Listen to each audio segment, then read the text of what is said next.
welcome to the channel. My name is Annalisa and today I'm doing a book tag that was created by another booktuber, Nicole Pierman. I'm going to be linking her below.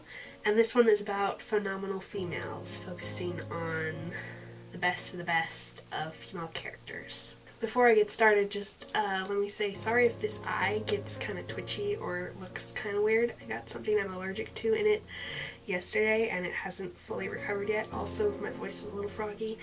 I've been sick for a week, which is also why this video is coming out a week late. But hopefully after this, if I get well soon, I'll be able to be doing a bunch of recording and catch up by next week. Let's get started. I've got my notes on my Kindle. First question is, who is your favorite female lead? And that's the one that took the longest. So I had to actually steal somebody from one of the other categories because she's just ugh. She's the only person that I could really bring up for favorite female lead, and that is Agnieszka from Uprooted by Naomi Novik. Agnieszka is a, small spoilers, but you figured out fairly early on, she is a magic user. What do they call them in this book? Sorcerer? No. Wizards. Yeah, wizards. They call them wizards. She has magic, and the way that Naomi Novik does her magic system, I've talked about it before. I've talked a fair amount about it before. If you want to know more about Uprooted in general, it'll be in one of my wrap-ups that I'll link below. But Agnieszka is a very mind-oriented person. She's also quite in touch with her emotions, but she's very, not exactly cerebral, not at all in a snobby way, but she thinks about things, and a lot of what goes on in the book is her and the hero Sarkin turning things over in their heads and figuring things out with their brains. And she has a pretty good balance of feelings, emotions, and logic brain stuff for like making her decisions and just what level she operates on. And that's why she's one of my favorites, because she's so well balanced in that area. She is also very independent. There's a pretty significant romance going on in the story, but she also goes away from the guy for a significant portion and handles a big portion of the plot all by herself.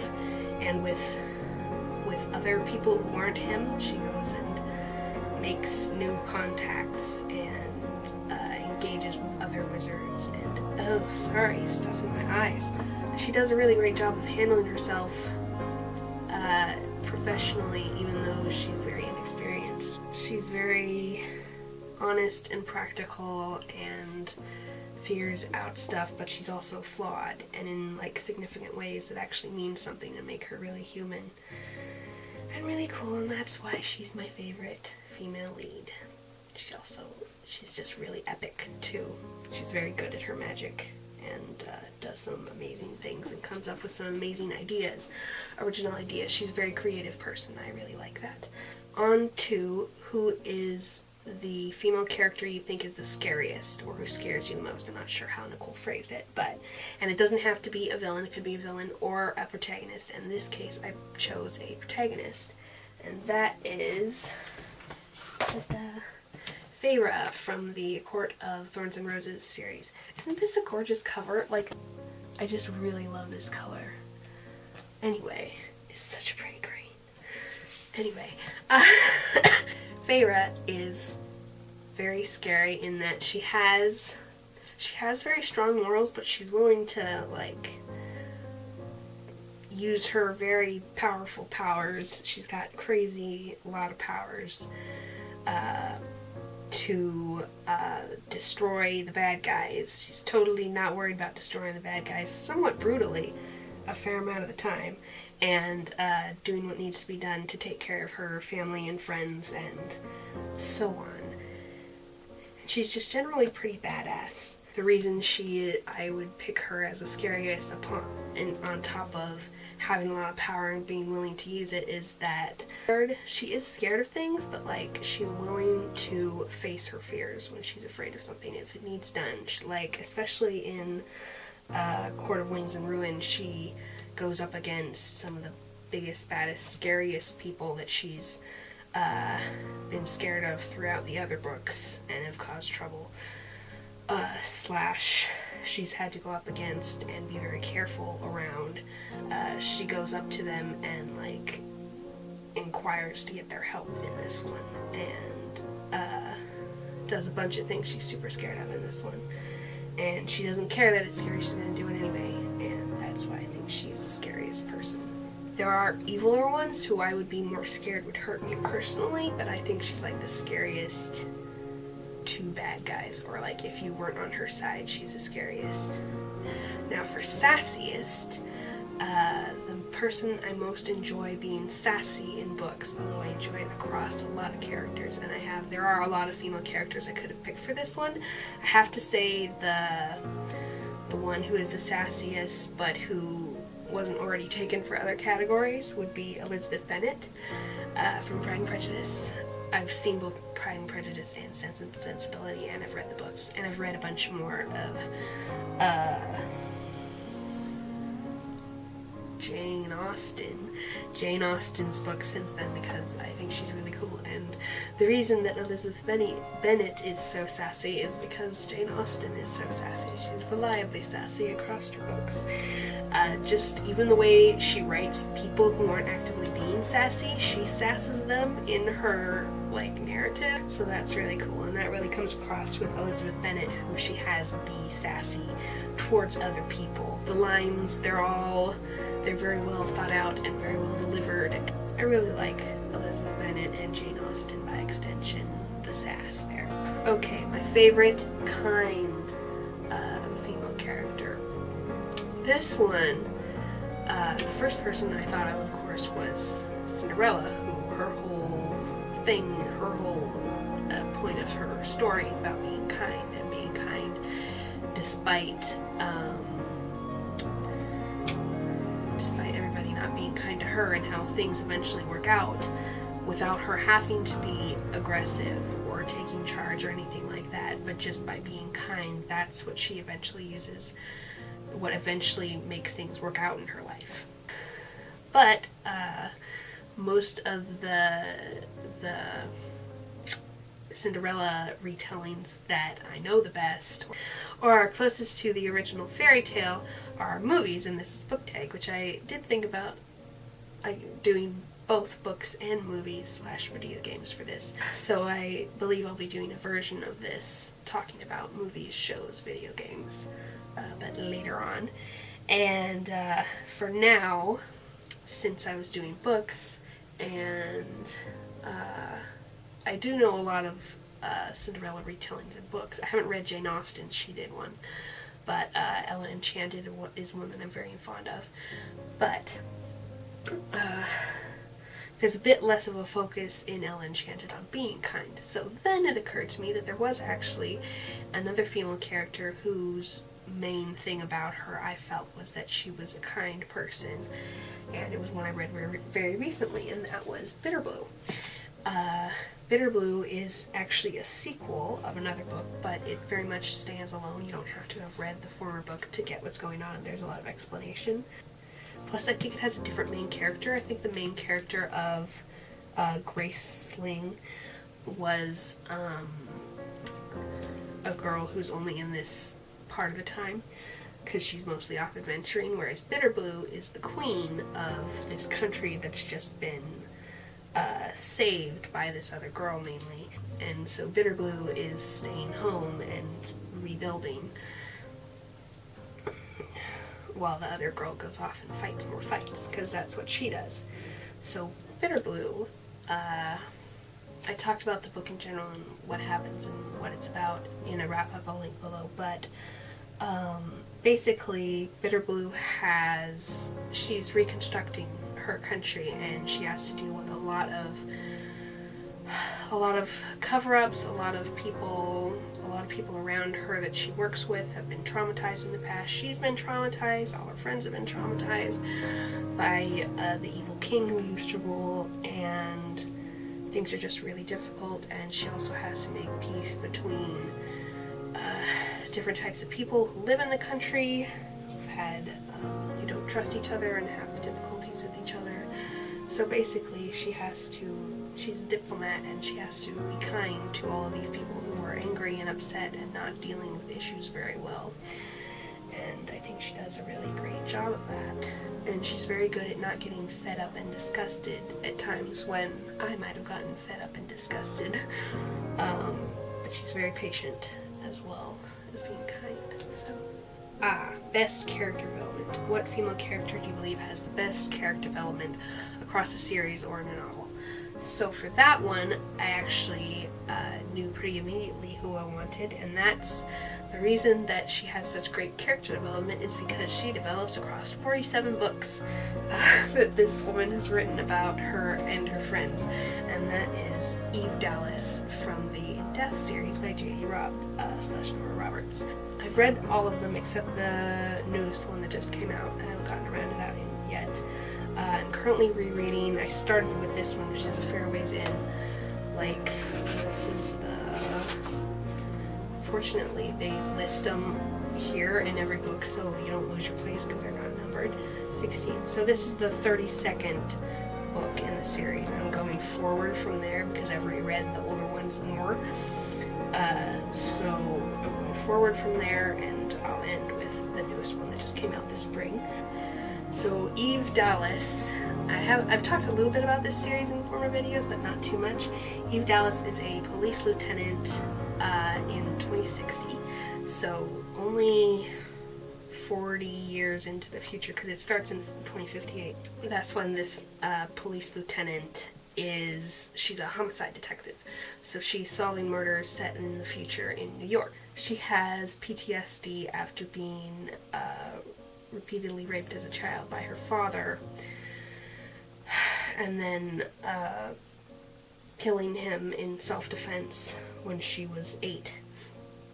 So, and in the beginning, in the first book, Naked in Death, she's just barely, because of a case that happened where a little girl got murdered, she's just barely remembered that this all happened to her, because before that she had pushed it all down.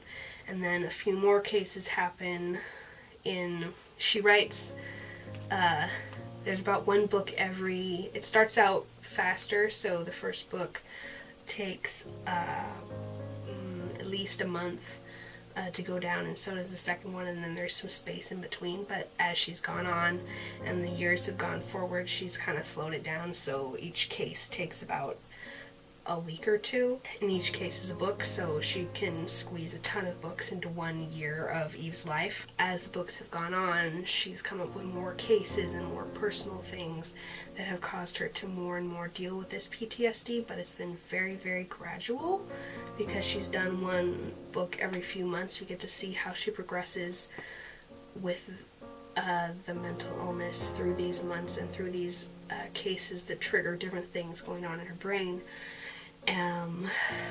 Because she is a homicide cop, she works with rapes and murders and stuff like that all the time, so there's a lot of stuff that can bring stuff up to her like that. So, and it also shows how she progresses very gradually in her personal life. She finds a guy, she gets married. Well, when the series started, she was very not in touch with her emotions. She was very much shutting all that down. She didn't want anybody to get close because they could hurt her. She didn't want to depend on anyone. And as the books go on, she gets close with more and more people. She has her husband. She also has a partner at work she gets closer to. She makes lots of friends among her work people, whereas she was very much isolated herself at the beginning of the series. She gradually opens up to more and more people and makes more and more connections and takes better and better care of herself, / the people around her take better care of her. She was very unhealthy physically, as far as not eating, not tending to herself a lot when at the beginning of the series, and she gradually gets better about that, and things like that. So I really like how much you get to watch her grow throughout the series and how you get to see how gradual that is. This takes it really slow, and even though they get married right after off the bat, early in the books, you see the relationship between Eve Dallas and her husband Rourke develop a lot, and you get to see the way they get better at conflict de-escalation and resolving their conflicts, and they get better at not hurting each other's feelings because they figure out what hurts each other's feelings and how to not do that, and how to be careful with each other, and how to take care of each other. They get better at that throughout the series, and very gradually, and figuring things out, and we get to explore it all and really be with them through the whole thing. I really like that. So definitely wins Best Development.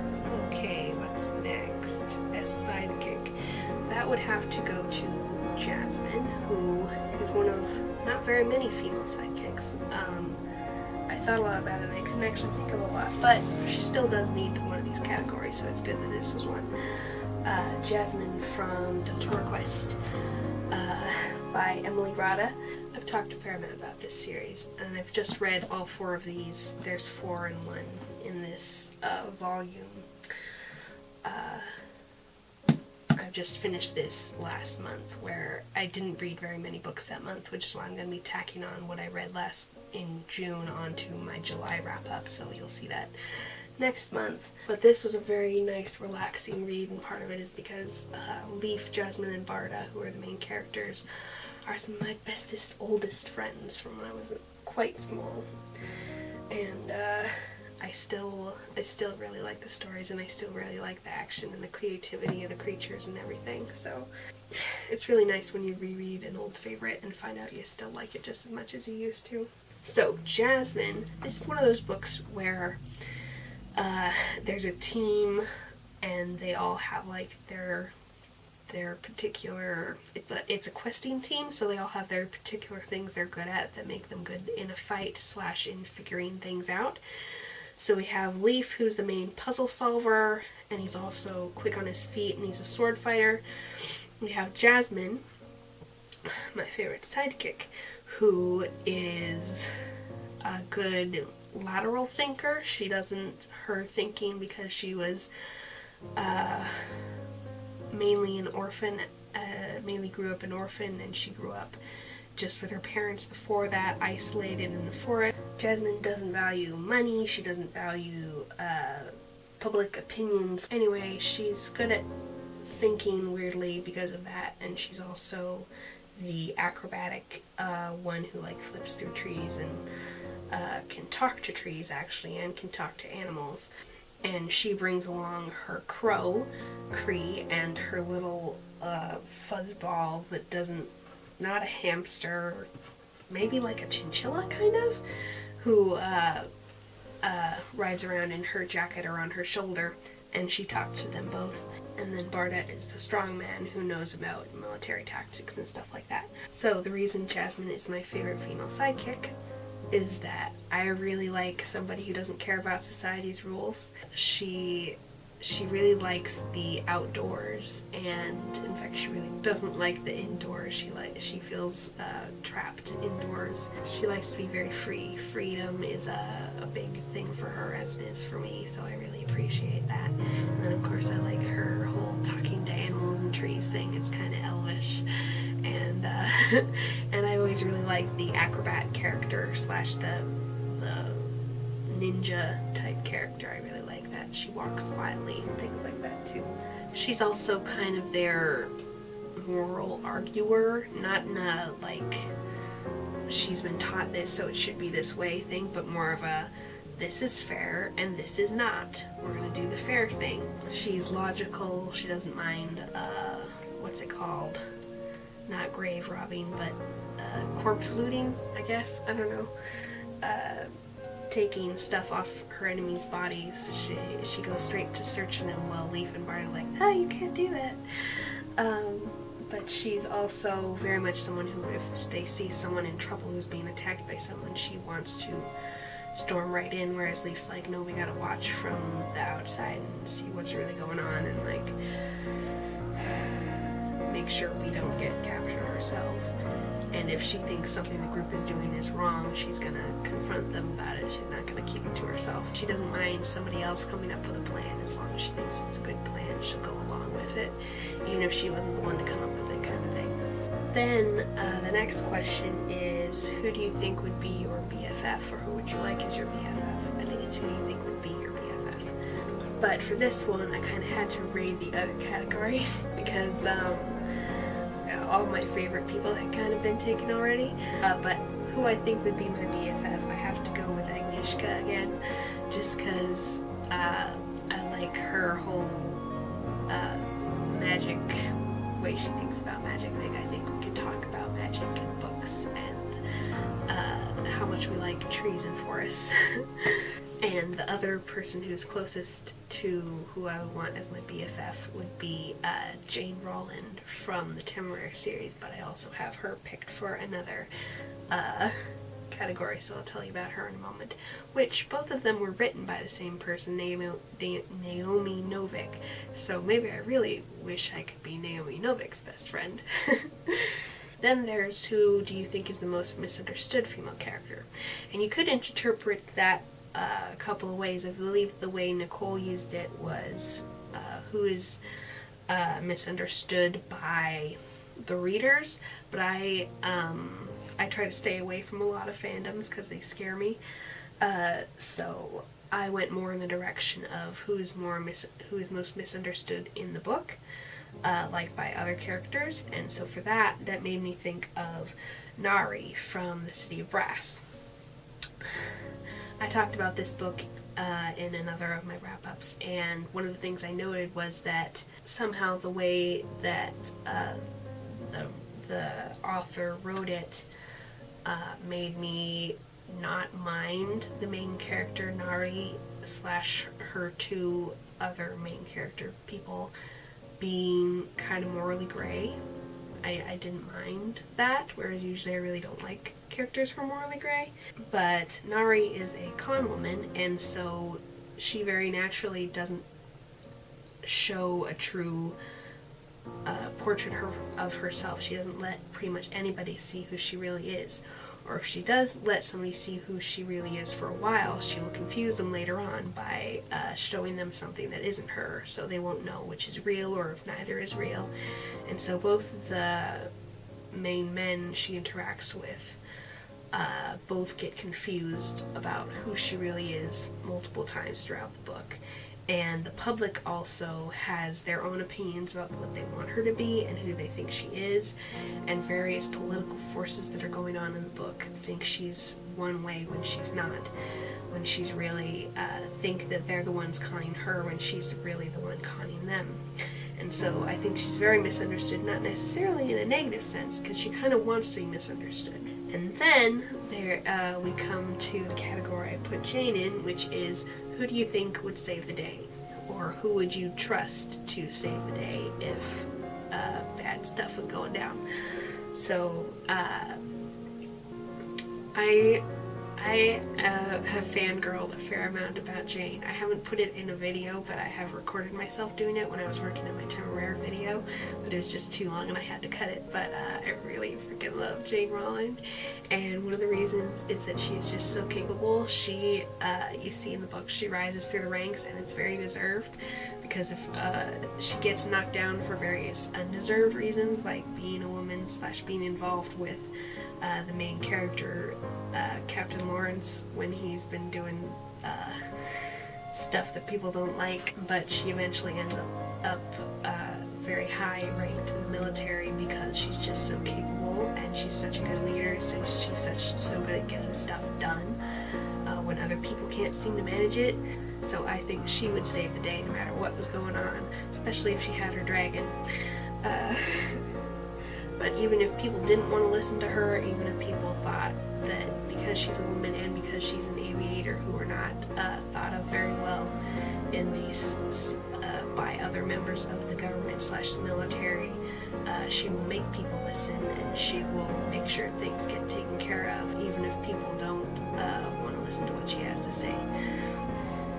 And then the last question is, what do you think books need more of in the way of female characters / their treatment of female characters? And for that, one, I would like more of all of these types of characters, because I like a lot of them so much, and particularly of characters like Jane, who are just so professionally amazing, and also like Eve. Eve's the other one who's she's very professionally respected, and it's very much because of her abilities and her abilities to command others, to pick out who's good at something and assign them to do it, and also to manage people and have their loyalty and make good decisions for groups. I'd really like to see more of that. I don't feel like there's enough of it. I feel like there's a lot of female characters who are great as individuals or powerful as individuals, or who are like queens or princesses, but we see them doing like public policy things or like leading things by example, but not necessarily by like being a general or a lieutenant, like ordering this here and that there and doing that really well. So I'd like to see some more of that stuff. So that's the Phenomenal Females tag. I hope you enjoyed. I'll be linking the original below, and I'll see you in the next video. Bye!